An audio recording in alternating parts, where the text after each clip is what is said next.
People often ask whether it's nature or nurture that creates a serial killer. Well, it's actually both and more. I like to say that genetics loads the gun, personality and psychology aim it, and your experiences pull the trigger. Your genetics give you the potentiality to be a killer, but your personality and psychology are the filter through which you experience, and they can shade how you come away from any event in your life.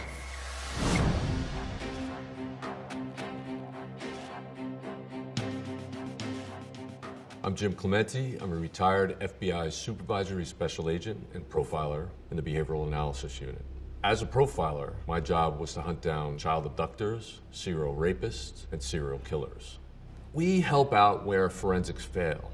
If we look at how the crime was committed, that leads us to why the crime was committed, and that leads us to who committed the crime. The FBI's Behavioral Analysis Unit is part of the National Center for the Analysis of Violent Crime. And as such, we study all violent and sexual crimes across this country and much of it around the world, so that we can then train law enforcement so that they can get the benefit of our research in our training.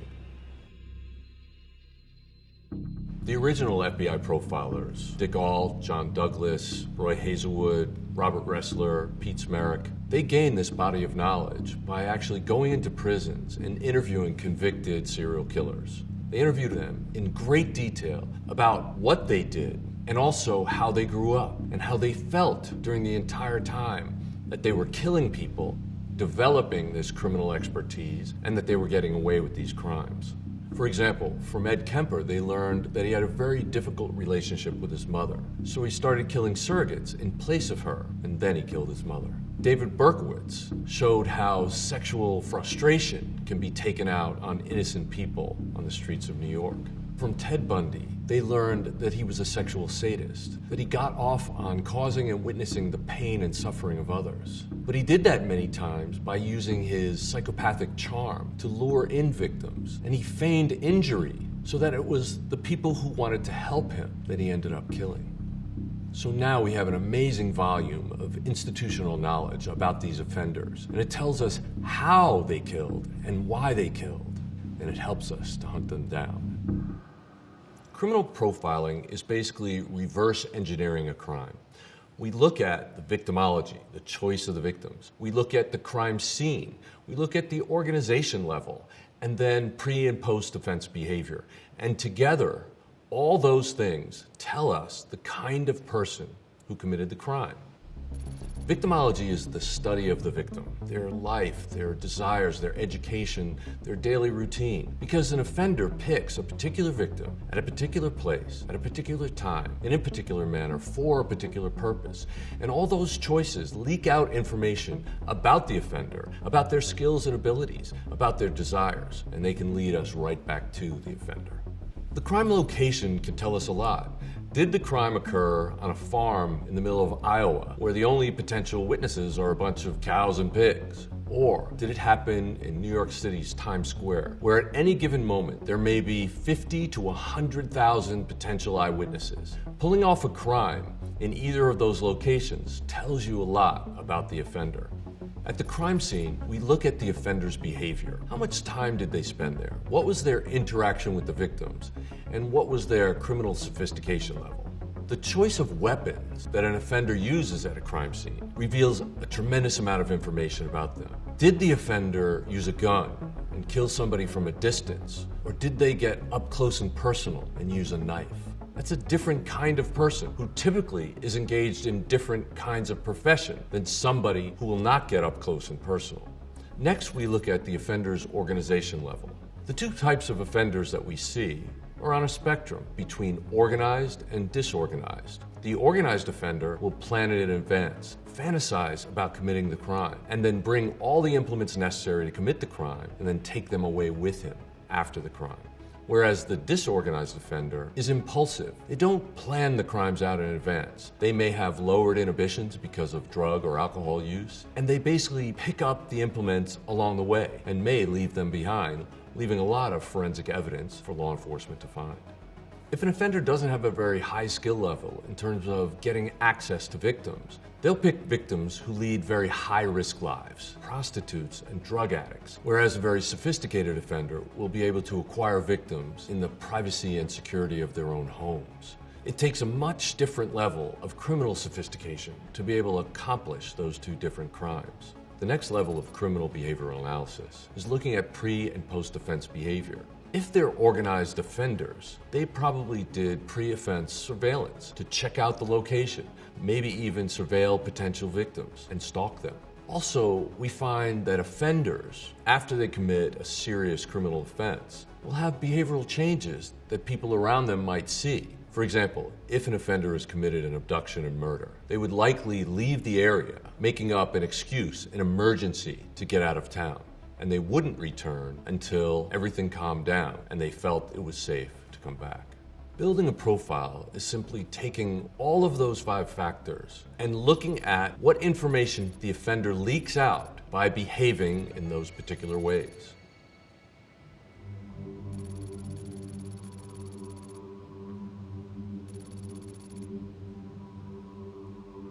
When I analyze a crime scene, I look at various types of evidence, some of which we have here. Pictures inside the house where the crime occurred, crime scene photographs, autopsy pictures, as well as an affidavit summarizing the facts of the case and the crime scene description.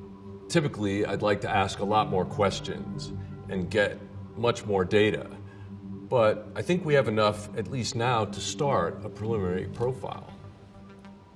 So I'm looking at a case of a double homicide of a male and female. The male appears to be in his early 20s. He was shot about 5 times. He has an unknown relationship to the female victim, who appears to have been pregnant, and she was shot 7 to 8 times in her face and head and upper torso. It also appears that the male may have scrawled in grease several letters.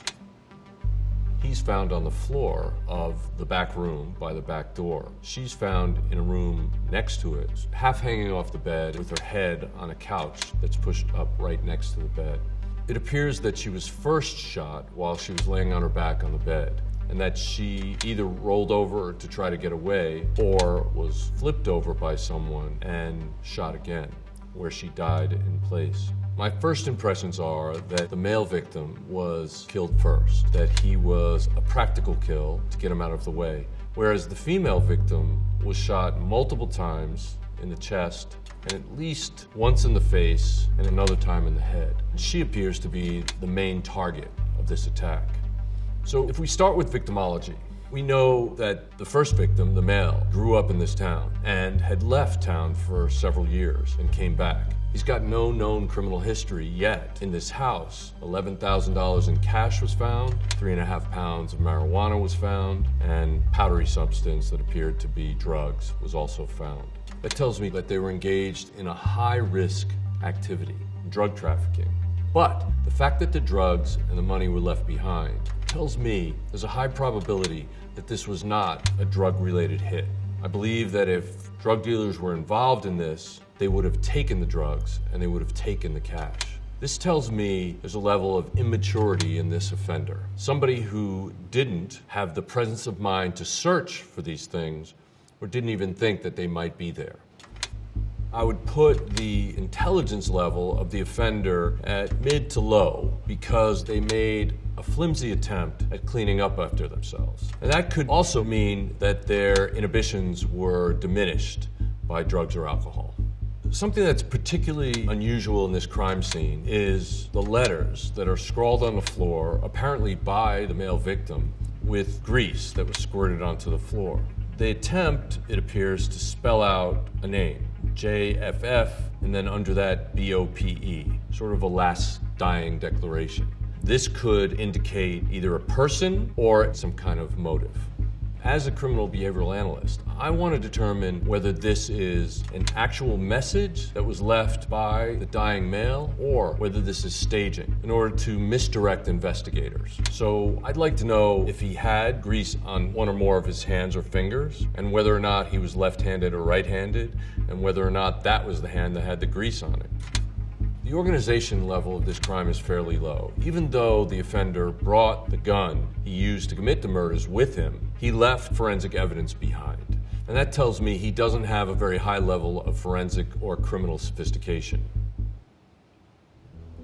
When we look at pre- and post-offense behavior, since it doesn't look like he's very criminally sophisticated, this could be one of the only times he committed a crime like this. And I believe that he may have gone into a panic afterwards. I would think that somewhere between where he committed these crimes and where he went, you would find the weapon in a dumpster, a body of water, or a place he thought it would be hidden. I would also expect somebody like that to make an excuse to either leave the area or leave town for a period of time till everything calms down. So in this case, I believe that how the victims were killed tells us a story. I believe he was a practical kill and she was the target of this double homicide. Also, the fact that she was pregnant may indicate that the why was jealousy and that there was another person, sort of a love triangle here, and that the person responsible was the third person in this love triangle or a family member. In the DC sniper case, the entire Washington, D.C. area was terrorized for 23 days. A number of random people were shot and killed or injured. It turns out this was a longer spree that had started in the state of Washington and spanned the entire country. So I became involved in the case because I was working in the behavioral analysis unit at the time, and we consulted on the investigation. Immediately, this case presented as if it were a spree killer. 6 murders in the space of 27 hours. So we didn't think he was targeting a particular type of group. The victimology was completely random. Typically in spree cases, the offender is on the run and commits murder after murder after murder, but decompensates over that time.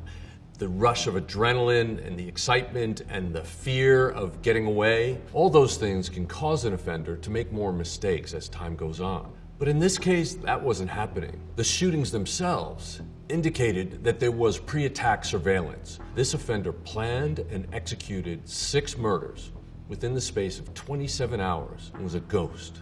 No one even saw him. That told us right away that he had a certain level of calm, cool, and collectedness, that he was probably in his mid to late 40s and had police or military training. But more than that, he must have actually had experience on the streets as a police officer or on the battlefield. Because pulling the trigger on a paper target is one thing, but taking the life of an unknown individual is a whole nother matter. So when we started the profile, we based it only on statistics. And statistically, snipers are in their 40s or 50s, white males, and they have a grudge against society or somebody in particular that they take out on their victims. Another thing about snipers is that they have a God complex. They want to take life from afar and above so they can feel omnipotent like God. And because of that, it's very important to appease them and not challenge them. Unfortunately, that's not what law enforcement was doing at the time. They called them a coward, and they said the streets are safe and the schools are safe. So the sniper shot a kid walking into school the next day. But they left a tarot card, the death card. And on that card, there was indications of duality. First of all, it said, "Call me God," which reinforced our opinion that the sniper had a God complex. And it went on to say, "This is for you, Mr. Police." And that looks as though the writer is looking up to the police, calling them Mr. Police. It also has its origins in a number of reggae songs, so that could mean that the offender had a Caribbean influence. But then it said, "Do not release to the press." And press is an older word, something that older people use, which is consistent with the level of sophistication of planning and executing these crimes, but not consistent with looking up to the police. So for the first time, we had to consider whether this offender was calm, cool, and collected when he plans and executes his murders, but he decompensates when he's writing, or for the first time in U.S. history, we have a sniper team. One older in his mid-40s and one younger in his teens. But the fact is that we know that because snipers have a God complex, they don't work well together. So I theorized that the older one was actually controlling the younger one. And I went as far as saying that he may be controlling him through sexual victimization, because that would give him complete control over the younger person. In fact, 10 years after they were caught and convicted, Malvo disclosed that Muhammad had been sexually victimizing him the whole time. So in the end, our profile was that of two snipers working together, both African American, one in his mid-40s, having police or military training and experience, one in his teens. Once we released that profile, and because of other work that the FBI was doing parallel that reinforced our profile, Muhammad and Malvo were arrested within 24 hours. Developing the profile in the DC sniper case was groundbreaking because in the vast majority of previous sniper cases in the United States of America, they were committed by lone offenders who were white, male, who were in their 40s or 50s with a particular grudge. And this case blew that profile to pieces. As criminal behavioral analysts, we look at how the offender committed the crime and determine why they committed the crime, and that leads us to who committed the crime. In many of these cases, local law enforcement has absolutely no idea who committed the crime and no leads, but criminal behavioral analysis can generate leads as to the type of person who committed the crime. And in many cases across the country, criminal behavioral analysis has led to the identification, arrest, and conviction of the offenders.